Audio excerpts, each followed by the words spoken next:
네, 문재인 정부의 3대 경제 정책 기조 가운데 하나죠. 소득 주도 성장. 자, 이것을 놓고 최근 이런저런 말이 나오고요. 또 관련 논란이 또 끊임없이 확대 재생산되고 있습니다. 요즘 우리나라의 경기 침체, 고용 부진이 그만큼 심각하다 이런 방증이 아닐까 싶은데 자, 조금 어려운 얘기입니다. 하지만 한 번은 다뤄야 할 것 같아서 오늘 저희 대담 주제로 정했습니다. 아마도요, 국내에서는 경제 문제를 가장 쉽게 설명하시는 두 분이 아닐까 싶은데요. 자, 김방희 생활경제연구소장 그리고 정철진 경제평론가 두 분 모셨습니다. 어서 오십시오. 네, 안녕하십니까? 예. 자, 지금 소득 주도 성장을 놓고 벌어지고 있는 여야의 공방이 있고요. 그리고 장하성 청와대 정책실장 그리고 김동연 부총리 간의 약간의 이견도 있고 하는데 자, 우선 두 분의 그에 대한 어떻게 바라보고 계신지 일단 큰 개괄적인 생각부터 좀 여쭤보겠습니다. 소득 주도 성장 전략이라는 표현을 쓰니까 이게 대단히 특별한 대안이나 전략처럼 비춰지지만 꼭 그렇지만은 않습니다. 네. 왜냐하면 2008년 글로벌 금융 위기 이후에 네. 우리 기업들의 투자와 해고 성향이 좀 바뀌었어요. 네. 돈을 벌어도 예. 투자하거나 고용하지 않고 있거든요. 네. 이런 상황에서 가계는 소비의 여력이 없잖아요. 가계부채 원리금 부담 때문에. 네. 그러다 보니까 불확실한 저성장이라는 어떤 악순환에 빠져 있는데 이걸 돌파하려면 뭔가 자극이 필요한데 네. 정체 상태의 소득에 자극을 주겠다는 일종의 필사의 노력이라는 생각이 들고요. 네. 반면에 이제 혁신 성장이라는 건 뭔가 혁신이라는 말이 들어가니까 대단한 것 같지만 또 이 역시도 과거 30년간 전 세계가 실험한 거거든요. 기업 규제 완화 같은 걸 통해서 기업 기살리기를 하고 네. 경제 활력을 얻겠다는 건데 2008년 글로벌 금융위기는 사실은 그 시스템이 옳지 못했다는 반증이었고요. 이런 상황에서 소득 주도 성장은 전 세계가 이제 막 시작한 실험 단계의 전략입니다. 네. 그러니까 이렇다 보니까 예. 그나마 안 하는 것보다는 낫고 네. 또 공과를 직접적으로 따지기에는 시기상조다. 저는 그런 생각을 갖고 있습니다. 시기상조다. 네. 자, 정철진 평론가는 어떻게 개괄적으로 어떻게 보십니까? 우리나라 이제 정치를 말할 때 87 체제라는 얘기를 많이 하지 않습니까? 네. 근데 경제 정책에도 정치와 죄송합니다. 똑같은 87 체제가 존재합니다. 이게 뭐냐? 네. 87년도 이후에 우리나라 한국 경제 성장은 대기업 위주의 수출 주도 성장이었었거든요. 그래서 뛰어난 대기업들도 많이 나왔고 2015년, 2000년대 이제 10년대까지도 한국 경제가 여기까지 올라왔단 말이죠. 네. 근데 이 다음 단계에서 한 단계 더 업그레이드 하려면 이제 무엇이 필요하냐? 수출 주도의 대기업 위주가 아니라 내수의 힘도 분명히 필요한 단계다라는 데서 아마 이 소득 주도 성장에 출발한 것 같습니다. 즉 수출과 대기업들은 이제 궤도에 올랐으니까 네. 이 친구들은 일단 이 엔진대로 돌아가고 그 다음에 내수와 가계를 폭발시킬 수 있는 뭔가가 필요한데 그게 바로 소득 주도 성장이다. 즉 가계의 소득을 많이 늘려서 여기서 소비를 늘리고 내수를 폭발시켜서 한 엔진을 가동한다면 이미 잘 돌아가고 있는 이 수출 대기업들의 이 선전과 맞물려서 두 개의 바퀴가 돌아가지 않겠느냐라는 게 문재인 정부의 소득 주도 성장의 이제 출발점이자 의도이자 핵심 목표였었는데 네. 일단 1년 만이 지난 이 시점에서 보면 그 소득 주도 성장을 어떻게 구현해 가느냐 방법 그다음에 속도에 있어서의 이제 지적들이 나오고 있고 네. 아마 오늘 이 시간에 이제 그 것들에 대해서 하나씩 논의해보는 그런 시간이 될 것 같습니다. 예. 자, 지금 이제 방법, 속도 말씀하셨는데 지금 방법과 속도는 적절하다고 보십니까? 우선 최저임금 인상에 논란이 아주 집중돼 있잖아요. 거기에서 촉발이 됐었죠. 사실은 그렇죠. 그런데 예. 이제 소득주도 성장은 네. 최저임금 인상 외에 할 게 참 많습니다. 네. 그러니까 그 26일에 장하성 실장이 기자간담회에서도 그 밖에 구상들을 좀 드러냈는데요. 그러니까 생활비를 줄여서 어떤 실질적인 가처분 소득을 늘려주는 것도 있고요. 임금 많이 주는 것도 있겠지만 경비를 줄여주면 되잖아요. 그런 부분도 하나 있을 테고 또 사회 안전망과 복지를 확충해서 실질적인 소비 여력을 회복시켜주는 것도 이제 상당히 중요한데요. 어느 나라든 아까 정철진 씨도 말씀을 하셨습니다만 선진국 경제에서 소비가 3분의 2 이상을 차지해요. 그 소비가 지금 저희는 거의 정체되어 있는 상황이거든요. 여러 가지 요인들 때문에. 네. 그래서 이런 점에서 소비를 자극해서 경제 활력을 찾겠다는 거고 이런 점들은 내년 예산안이 이제 발표가 됐는데 여기도 좀 반영이 돼 있더군요. 네. 그러니까 경제 정책을 현 정부가 유턴하는 게 아니라 기업 규제 완화를 통한 투자를 유도하는 혁신 성장도 함께 하면서 너무 지금 더디니까 추월 차선으로 가겠다. 이런 입장을 밝혔던 게 그만 그 어떤 정책의 노선을 둘러싼 불화로 확대 해석되면서 이 논란이 점점 커졌던 것이죠. 네. 그러니까 유턴이 아니라 추월 차선으로 가겠다 그런 의지가 최근에 표현됐다고 봅니다. 예. 네. 지금 추월 차선 말씀하셨는데 그러니까 속도, 그러니까 방법에서 지금 일부 문제가 있다고 생각하시는 겁니까? 그렇습니다. 문재인 정부가 처음 출발할 때 경제 성장의 네. 핵심은 소득 주도 성장이었지만 크게 삼각형이었었습니다. 그러니까 또 한쪽에 뭐가 있냐? 공정 경제가 있었고요. 예. 또 하나는 소득 주도 성장에 이제 대비하는 혁신 성장이 있었거든요. 네. 그래서 시작 자체부터 소득 주도 성장으로 가기는 가지만 공정 경제와 혁신 성장의 세 바퀴를 함께 굴리겠다는 얘기를 했었는데 네. 지금 이제 오늘도 자영업자들이 나가서 뭐 시위도 하고 뭐 이런 것도 예정돼 있는 것들이 그렇다고 뭐였는가? 하더라고요. 예. 소상공인 자영업자부터 먼저 이야기를 좀 해보면 이제 이분들이 왜 이렇게 좀 힘든가? 단순히 최저임금 큰 폭의 인상도 있겠지만은 네. 그동안에 쌓여있던 인건비 임대료 문제라든가 갑질 문제라든가 뭐 대기업의 횡포 문제라든가 이런 것들의 고질병이 있지 않겠습니까? 예. 그래서 이분들을 주장으로 일단 이번 소득 성장에 무엇인가 문제점이 있다는 걸 찾아보면 차라리 그 세 바퀴 중에서 공정 경제를 먼저 강하게 치고 들어가서 네. 일단 뭐래도 지금 뭐 김상조 위원장이 공정거래법 개편 이거 뭐 이런 거 노력은 하고 있지만 아직 결실은 없잖아요. 그러니까 네. 뭐래도 갑질 하나를 잡아내던가 아니면 적어도 임대료 부분에 있어서 뭐 이번에 10년으로 늘리고 뭐 상한 인상폭을 9%에서 5% 낮추고 한다고 카드수로 얘기가 나오지만 이거를 아예 1년째 먼저 공정경제 부분을 해준 다음에 그 다음에 최저임금 인상을 그 선순위와 앞뒤를 좀 바꿨으면 오히려 소상공인분들 입장에서는 굉장한 신뢰가 쌓이고 이제는 믿을만 하겠구나. 이제는 최저임금도 더 올리고 더 많은 고용을 하겠구나라는 좀 믿음이 가졌을 텐데 네. 실은 그거에 대해서는 뭐 그냥 한다고 결실이 없는 상황에서 최저임금에 대한 이제 큰 폭으로 올리는 이 부분에 있어서 아예 신뢰관계가 깨진 것이 아니냐라는 문제가 하나 있고요. 네. 또 하나는 혁신성장 부분입니다. 이건 뭐 예. 김동연 부총리도 많이 얘기했지만은 지금 우리가 잘 되고 수출은 엄청 지표 좋습니다. 뭐 지금 거의 79개월, 80개월 수출 흑자, 경상 수출 흑자가 나고 있는데 네. 잘 보면 이게 반도체가 다 해주고 있는 거거든요. 예. 그러니까 좀 우리가 너무 안일한 거 아닌가. 만에 하나 반도체 엔진까지 꺼지면 실은 그 다음에는 우리가 가장 자신하고 있는 수출 부분도 정체된다면 어떻게 하냐. 아직 내수는 안 올라왔는데 이런 걱정이 있거든요. 그러니까 이쪽 그 경제 사이드에서는 뭘 걱정하냐. 혁신 성장에 뭐 하나도 좀 짚어줬었으면 반도체 다음에 먹거리라든가 뭐 여기에 대해서도 대안을 찾아줬으면 하는데 이것도 실은 거의 관계 없거든요. 지금 4차 산업 뭐 얘기만 나왔지. 네.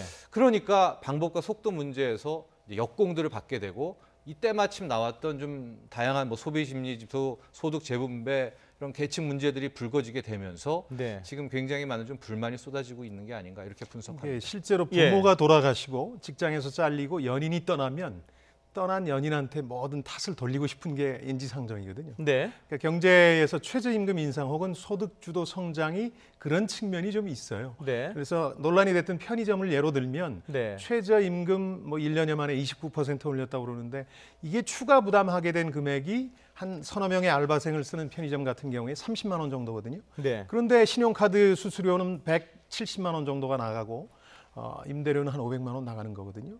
그러니까 그 연인이 떠나지 않았다면 세상이 조금 더 살만하긴 했겠지만 그렇다고 뭐 어려움이 아예 없었던 건 아닐 겁니다. 지금 최저임금 문제는 그래서 좀 지나치게 부각된 면이 있고 야당과 언론의 집중 공격을 맡고 있는 좀 억울한 면이 있다는 생각이 들고요. 혁신 성장이라고 그래서 이제 기업들 기살려서 우리 경제 활력 다시 얻을 수 있다 그러면 해야 되겠죠. 근데 네. 문제는 실제로 2008년 이후에 2010년이 아주 구체적인 분기점입니다만은 네. 엄청나게 기업들이 돈을 많이 법니다. 소수의 대기업들이. 네. 그래서 지금 사내 유보금이 800조 원이라는 얘기까지 나오고 있거든요. 그렇게 현금을 쟁여놓고 있는데도 사실은 투자나 사람을 잘 뽑질 않아요. 투자하지도 않고 일종의 성향이 바뀐 거거든요. 큰 트렌드가 뭐 기계가 대신해 줄 거라는 믿음도 있고 해고나 정리 비용이 좀 비싸진 면도 있고 뭐 이런 것들 때문에 사람을 뽑지 않고 투자를 안 하니까 여기서 활로가 막혔기 때문에 그걸 하는 건데 이게 무슨 대단한 트레이드 마크처럼 된 건 논란을 자초한 면도 좀 있다는 생각은 듭니다. 예. 자, 그 말씀하셨으니까요. 자, 기업에 돈을 많이 벌었어요. 근데 투자를 안 한다는 거 아닙니까? 자, 두 가지가 궁금합니다. 왜 그러냐는 거죠. 왜 투자를 안 하고 안 하냐는 거가 첫 번째고요. 자, 그러면 기업이 안 하면 정부가 그걸 촉진시킬 방법은 없는 건지 이게 궁금해요. 네.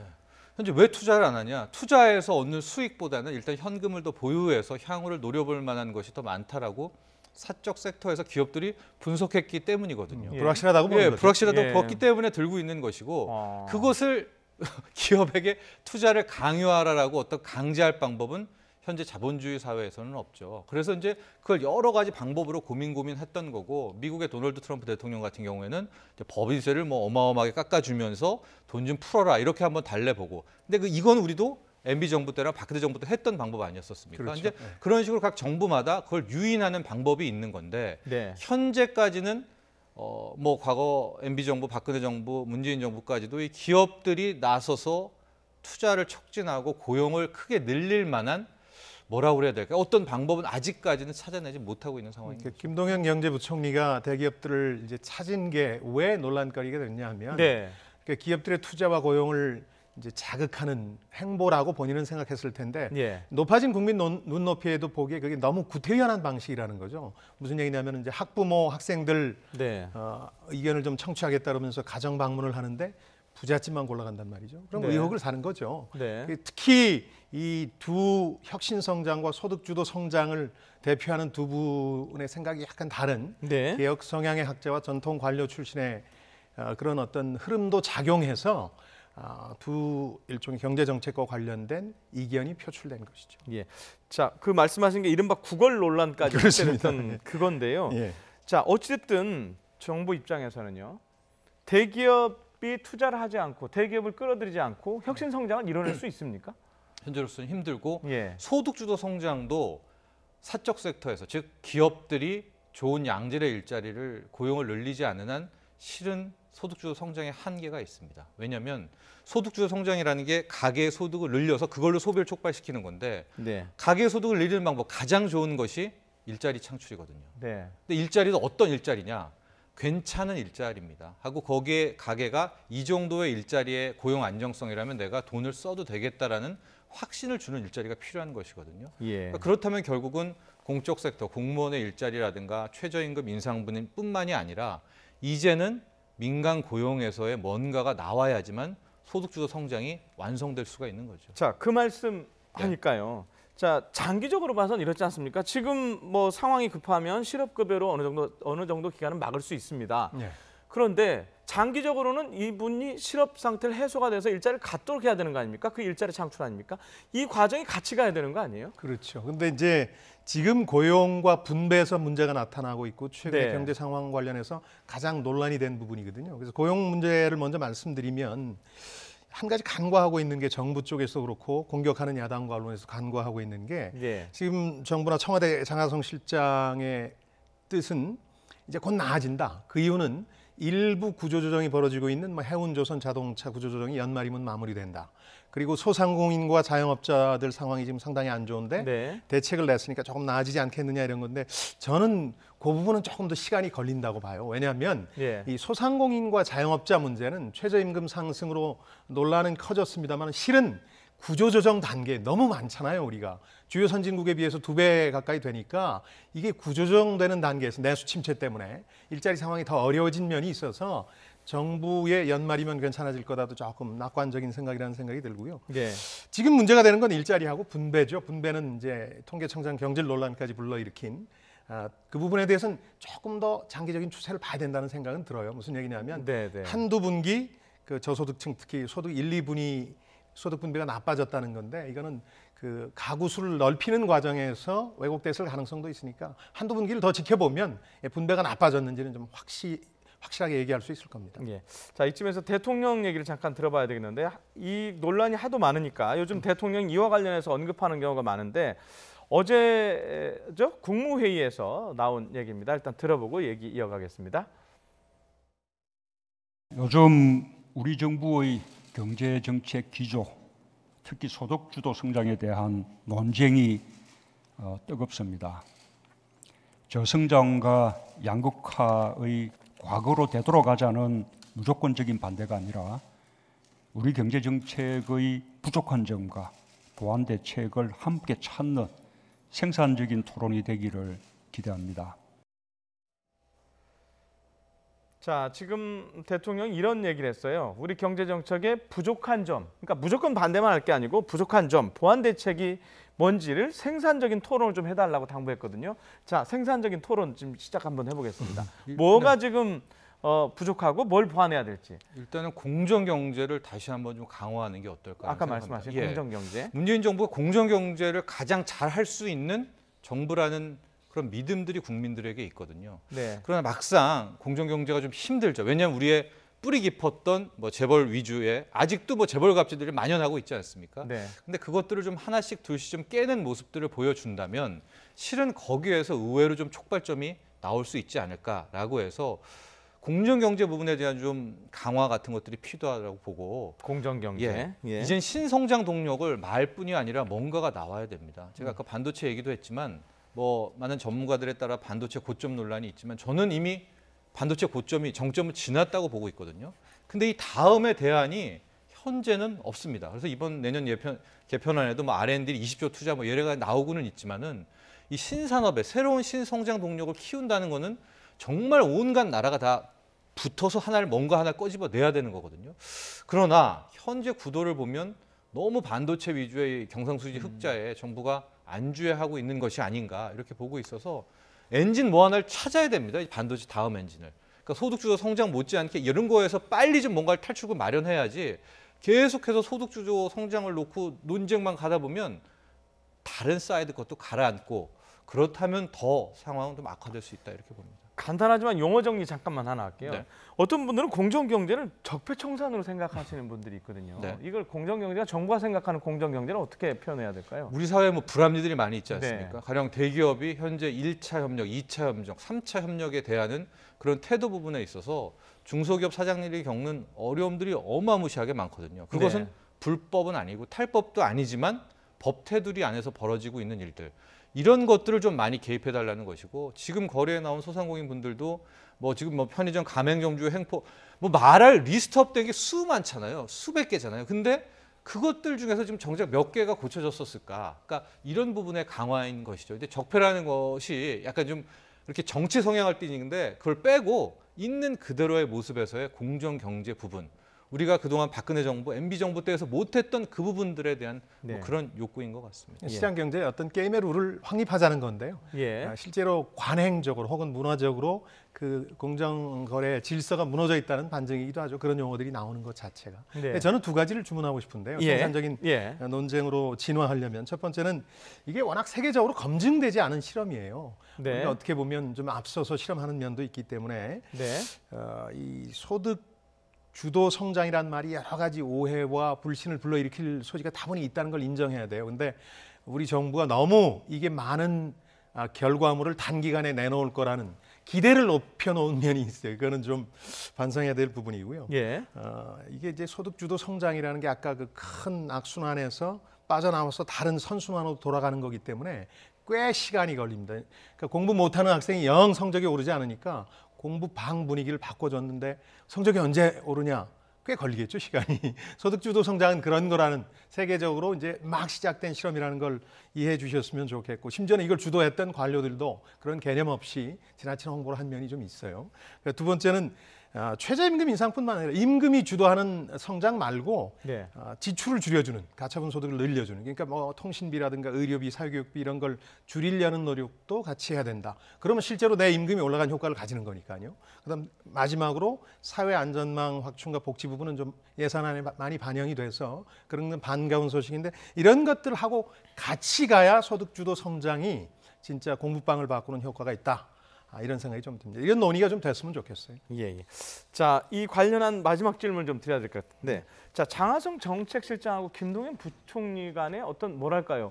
이게 큰 이견인지 작은 이견인지 어쨌든 이 엇갈린 듯한 서로 생각이 다른 듯한 느낌이 자꾸 비춰진단 말이에요. 언론이 확대 재생산을 하는지는 모르겠지만 이 부분은 어떻게 봐야 될까요?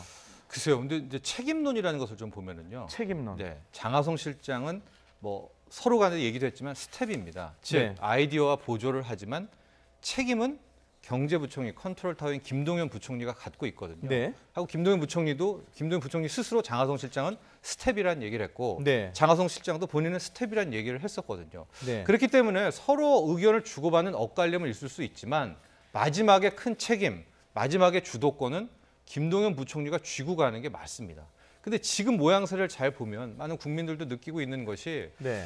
장하성 실장 위주로 가고 있는 것처럼 보이고 네. 쭉 가고 있는데 마치 김동연 부총리가 가는 도중에 한마디 같은 거, 뭐 혁신 성장도 필요하다라든가 네. 이번에 뭐 통계도 나왔는데 통계에 뭐는 오류가 있지 않은 것 같다라든가 그러니까 한마디를 툭툭 던지는 듯한 그러니까 마치 나는 이 말을 했어 뭐 이렇게 말하는 듯한 모습을 보이고 있거든요. 그래서 저는 오히려 김동연 부총리가 더 치고 나가고 만에 하나 우리가 그 뭐 언론에서 일부 언론에서 제기하는 것처럼 청와대에서 압박을 한다면 맞서 싸워가지고 이끌어가는 것이 경제부총리의 모습이고요. 네. 그러니까 일각에서는 마치 경제부총리가 막 당하고 있는 듯한 모습처럼 보이는데 저는 당하기는커녕 지금 제대로 용기 있게 나가지 못하는 모습이라고 지금 보고 있거든요. 그렇기 때문에 장하성 실장은 의견을 언제든 얘기할 수 있죠. 그럼 받아들이고 통 크게 여기서 경제는 김동연 부총리가 치고 나가야 됩니다. 그러니까 치고 나갔는데 안 된다. 진짜 압력이 있었다. 그렇다면은 자리에 연연해서는 안 될 텐데 저는 오히려 김동연 부총리에게 아쉬움이 더 있지 않나. 그러니까 장하성 실장이 잘했다 잘못했다 못을 떠나서 네. 책임을 갖고 있는 사람이 더 치고 나가는 거에 대해서 그 어떤 국민도 다 환영을 하지 경제부총리가 한다는데 거기에 대한 반발은 없다라는 것을 말씀드리겠습니다. 근데 이제 민주적인 정책 결정에서 이견이 있을 수 있죠. 특히 두 사람 같은 경우에는 이제 일종의 문명 충돌의 성격도 있어요. 무슨 문명 얘기냐면, 충돌이요? 네네. 예. 그 개혁 성향의 학자고 한 분은 네. 한 분은 전통 관료 출신이고 성장 배경도 아주 달라요. 음. 게다가 민주화의 주역인 분과 산업화의 주역인 두 세대의 만남이거든요. 같이 안고 가야 되는 게 문재인 정부의 숙명이기도 하고요. 다행스러운 건 20일 대통령이 이제 경제 팀워크를 강조했고 26일 장하성 실장이 기자간담회를 하면서 일종의 현 경제팀에 대한 대통령의 재신임이 이루어진 상태거든요. 네. 그러니까 양쪽이 주도하는 정책들이 따로 있고 그걸 다 강화해야 된다는 입장으로 이른바 유턴은 아니다. 추월 차선으로 가자는 네. 걸로 정리를 했기 때문에 예. 둘의 불화설은 지금까지 언론이 보도한 것보다는 많이 잦아들지 않을까 그런 생각을 합니다. 알겠습니다. 오늘 보도를 보면 오늘 두 분이 만난다고 해당하죠. 하는데 네. 아마 좋은 방향으로의 좀 치열한 토론이 있었으면 그렇습니다. 좋겠습니다. 자, 시간이 많지 않아서요. 다음 주제 넘어가겠습니다. 부동산 얘기인데요. 자, 부동산 얘기 본격적으로 시작하기 앞서서 박원순 서울시장의 지난 주말의 발표죠. 한번 들어보겠습니다. 서울시는 여의도와 용산 마스터 플랜 발표와 추진을 보류하겠습니다. 서울시는 최근 주택시장이 이상 과열 조짐을 보이고 있어서 깊이 우려하고 있습니다. 또한 서민의 주거 안정을 위해서는 주택시장 안정이 최우선돼야 한다는 정부 입장에 전적으로 공감합니다. 자, 박원순 시장이 지난번에 이제 추일에 발표를 했는데 자, 이상 과열 됐다고 그랬는데 네. 자, 저 발표가 어느 정도 약발이 있을까요? 전면 보류했던 거가 글쎄요. 지금 발표 이후에 한 서울이 평균적으로 2.5% 정도가 올랐거든요. 또 예, 그러니까 7월 10일 이후에 예. 그렇다면 이제 약발이 있다라는 것은 7월 10일 이전 현 상태에서 3% 정도가 빠지고 네. 뭐 여의도 용산에서는 체결가로 2억 5천만 원씩 한 달 반 사이에 올라서 아예 거래가 된 부분이 있는데 예. 다시 2억 5천만 원이 떨어질 것이냐가 그 정도의 효과는 뭐 나올 것 같지는 않고요. 다만 전면 보류 또 어제 나왔던 8.27 대책 그제 나왔던 것들을 보면 일단은 이 상태에서 더 과열되지는 않을 것 같다. 이 정도에서 효과를 볼 수 있을 것 같습니다. 알겠습니다. 자, 김방인 소장님. 네. 제 무식한 질문 하나 드릴게요. 집값이 왜 이럽니까? 저는 이렇게 표현하고 싶은데요. 예. 2달 가까이 서울 아파트 값이 급등했죠. 서울만 올랐습니다. 지방은 서울만. 아니에요. 예. 그리고 그것도 비강남권이 주도한 예외적인 흐름이에요. 네. 이 얘기는 이제 박원순 시장과 그 진영에서 뭐라고 하든 간에 네. 그 개발 계획이 촉발시킨 면이 분명히 있습니다. 네. 그런데 이제 그거에 배경이 된 상황을 좀 알아야 되는데요. 예. 현재는 지금 부동산과 부동자금 상황이 상당히 중요한데 네. 전 시중에 1,000조 원 가까운 부동자금 떠다니는 자금이 출처를 찾지 못해서 지금 돌아다니고 있거든요. 1,000조요? 1,000조입니다. 사상 최고입니다. 그러니까 주식시장 같은 걸 보면 주식시장이 대표적으로 이제 흘러들어갈 곳인데 1월에 최고점 찍고 한 단계 내려앉고 지금 개걸음하고 있거든요. 그리고 이제 가상화폐 같은 대한투자 같은 경우도 당초에 기대가 많이 꺾인 상황이거든요. 부동산 밖에는 갈 수 있는 곳이 없어요. 부동산 밖에는 예, 없다. 그래서 제가 이런 표현을 쓰고 싶은데 예. 폭염 속의 주유소처럼 지금 부동산 시장은 화기만 근처에 있으면 뜨겁게 타오르는 아주 위험한 상황. 이런 상황에서 박원순 개발 구상이 나왔던 게 이제 상당히 이번에 악재로 작용한 거죠. 예. 자, 지금 만약 김방희 소장님의 진단이 맞다면 백약이 무효일 것 같은데요? 아니죠. 아니에요? 그럼 예. 1,100조에 달하는 부동자금에 대한 다른 물꼬를 틔워줬었어야죠. 예. 네, 그런데 이미 그 수요의 과다 수요, 뜨거운 유동성의 힘을 간과하지 않았었을까 현재 정부가 국토부에서. 왜냐하면 그 정도의 자금과 수요가 밀어붙인다면 네. 오히려 그것을 막으려고 하지 않은 게 아니라 다시 물갈래를 내서, 그러니까 뭐 가령 예를 들어서 뭐 코스닥 부양이라든가 벤처 부양이라든가 또 다른 먹거리로 물량을 좀 빼주게 하고 네. 그 다음에 공급을 활성화하면서 그 수요를 좀 달래려고 해야 되는데 어마어마한 그 수요가 있음에도 불구하고 이거를 맞닥뜨리려고 하다 보니까 지금 이제 뚝이 무너진 그런 형국이 돼버렸었거든요. 그래서 네. 지금이라도 저 막 뜨거운 수요를 어떻게 가라앉힐까? 그러니까 때려잡는 방법 플러스 이제 빼야죠. 일로 빼고 절로 빼고 빼는 뭐 그게 금리 인상은 또 여파가 크기 때문에 뭐 할 수는 없겠지만은 근데 여타 다른 안을 통해서 저 과다 유동성, 저 뜨거운 수요를 좀 분산시키는데 고민을 좀 해야 될 것 같습니다. 자, 마지막 생산적인 토론. 방법이 있을까요? 금방 말씀하신. 저는 개인적으로는 이제 예. 투기 수요 억제 외에 두 가지를 신경 써야 된다고 생각하거든요. 네. 이번에 8.27 대책도 되게 이제 투기 수요 억제 얘기를 많이 했고요. 네. 다만 거기 공급 확대 얘기가 좀 나왔었죠. 이번에 이렇게 오른 이유가 거래량은 줄면서 오른 이유가 어떤 공급 확대가 없고 매물이 달려서 그렇다 이런 얘기가 있는데요. 실제 통계를 보면 매물이 평년 수준은 됩니다. 근데 네. 이제 워낙 아까 말씀드린 것처럼 자금 상황이 그렇기 때문에 그런 거고요. 두 가지를 더 주문하고 싶은 건 뭐냐면 그 공급 확대 정책 100만 호 정책은 이미 발표를 했기 때문에 이걸 수도권에 구체화해서 실행하는 계획들 계속 내놔야죠. 네. 지방은 오히려 이제 물량이 과다 공급되는 면이 있기 때문에 주의를 좀 해야 되겠고요. 또 하나는 아까 폭염 속의 주유소에서는 화기를 주의해야 된다 이런 말씀을 드린 것처럼 이 섣부른 개발 계획을 내놓으면 안 됩니다. 예전에는 그냥 평범한 정도의 개발 계획일지라도 지금 같은 상황에선 이게 화마로 둔갑할 수 있는 거거든요. 그래서 사실은 박원순 씨의 그런 개발 계획 혹은 개발 프로그램은 평상시였다면 근사한 그림이었을 거예요.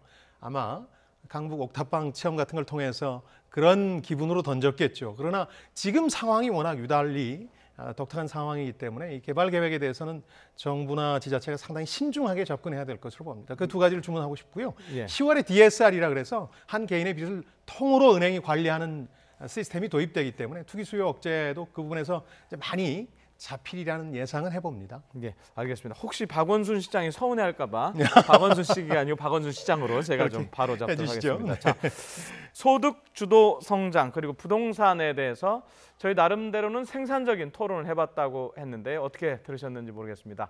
앞으로도 좀 어려운 경제 문제 있으면 두 분 가끔 모시겠습니다. 오늘 고맙습니다. 네, 안녕히 계십시오.